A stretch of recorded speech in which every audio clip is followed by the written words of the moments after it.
അപ്പോൾ ദേ ഇന്ന് നമ്മളുടെ ഉച്ചക്കത്തെ ഊണിനുള്ള സ്പെഷ്യൽ കറി എന്ന് പറയുന്നത് മുട്ട തിളപ്പിച്ചതാണ്. നമ്മളുടെ കൊച്ചി സ്റ്റൈൽ മുട്ട തിളപ്പിച്ചതാണ്. കൊച്ചിക്കാരുടെ സ്പെഷ്യൽ ആയിട്ടുള്ള ഒരു ഐറ്റം തന്നെയാണിത്.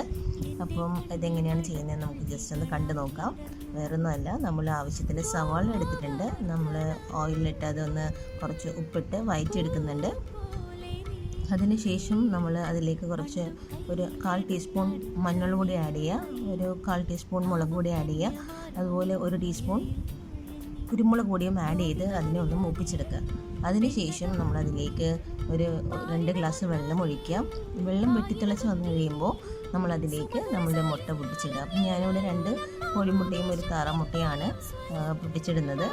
അങ്ങനെ നമ്മൾ അത് ഇട്ട് കഴിയുമ്പോൾ നമുക്ക് ഉപ്പ് നോക്കാം. ഉപ്പ് കുറവാണെങ്കിൽ നമുക്ക് ആവശ്യത്തിന് ഉപ്പ് ആഡ് ചെയ്ത് കൊടുക്കാം. അങ്ങനെ ഇത് വെട്ടി തിളച്ച് വന്നു കഴിയുമ്പോൾ ഏകദേശം അത് വെന്തിട്ടുണ്ടാവും. അപ്പം നമ്മളുടെ കറി ഇവിടെ റെഡിയായിട്ടുണ്ടാവും. ഇനി ഇതിൻ്റെ കൂടെ നമുക്ക് അഡീഷണൽ ആയിട്ട് ഇന്നലത്തെ കുറച്ച് കറികളൊക്കെ ഉണ്ടായിരുന്നു. അപ്പോൾ ഇതൊക്കെയാണ് നമ്മളുടെ ഇന്ന് ഉച്ചക്കത്തെ മെനു.